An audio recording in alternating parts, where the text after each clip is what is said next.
Jolony weche mag pur dwaro mondo mi piny owacho kod oganda duto ket maine geng'o lal mar chiemo ka ochakore puodho nyaka e chiro kaka yo maneno ni chiemo ma oromo yudre kaunti ya Migori kod piny Kenya mangima.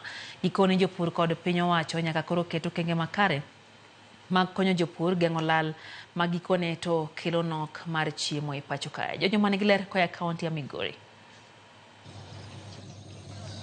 Lipot yango ni atamalo 40 mag chiemo ma ipuro e piny Kenya lal ka ochakre puodho nyaka e chiro gin mapod thiro okenge ma yudo chiemo moromo e pacho kae. Lal ma chiemo kochakre puodho nyaka e chiro be nyaka sani koro kwako kaunti ma Migori. Tend kaunti ma Migori kautenre kuwego moko mago mag piny owacho sani kotiyo kod jolony e weche mag pur ma ong'ere kaka agripreneurs mar chopo ir jopur kendo puonjogi ka ginyalo geng'o lal mar chiemo. Jolony weche mag pur wacho ni ka opogi kod keto maine pur mondo chiemo yudre moromo e kaunti ma Migori. Maino bende koro nego keti e geng'o lal mar chiemo kochakre puodho nyaka e chiro. Iyudo ni samoro time mane wagolo chamcha koth bende nitiere. Ae kodhno bende ketho kaka oduma, oganda to gi top.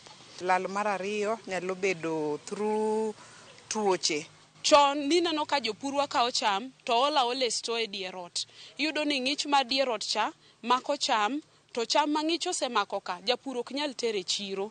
Chuno ni eda opukgi omi gweno cham kata ok otimgo gimoro amora. Janet Omolo ben jalony weche mag pur kendo tiegruogno mar Cereal Growers Association wani thoth jopur pok obedo kod lony makare e yore mag geng'o lal mar chiemo ma gipuro. Japur be samoro onge ng'eyo, onge gi knowledge ni to ere kaka onyalo timo mondo duok food losses gi piny. Watemo mondo wapuonj jopur ni kida golo chambi e puodho, ensure ni in gi tandarua moro maber.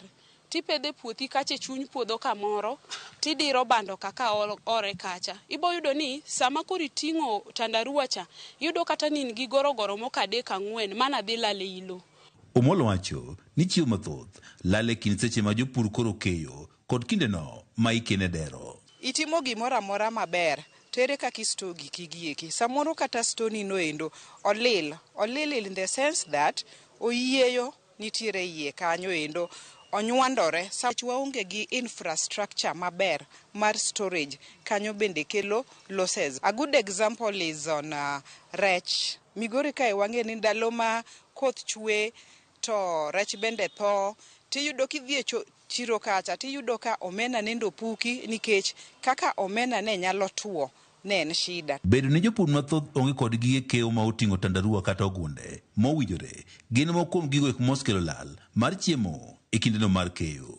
Iyudo ni ng'ato kao cham ogolo e puodho kata samo oridho cham e puodho okao to oketo gima ne lo.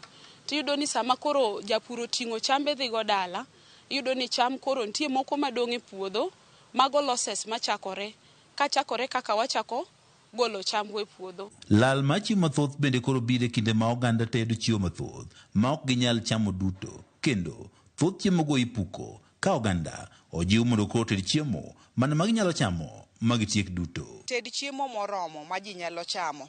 Wawe bedo families mang'eny iyudo ka otedo chiemo to chiemo mang'eny iduogi puko. Kanyo bende wadhi asara.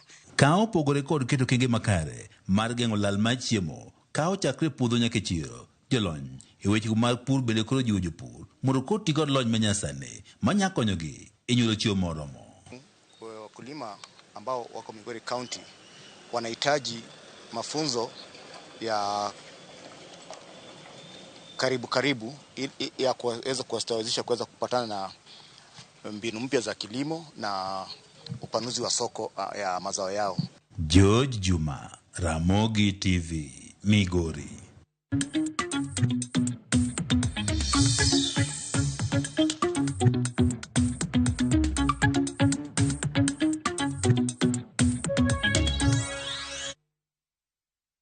En thuolo machielo nyakorom ga jwang'o kao yo machielo kapok waduogo mago mag tuke. Asingo kao pachi mondo agoye kodi mbaka.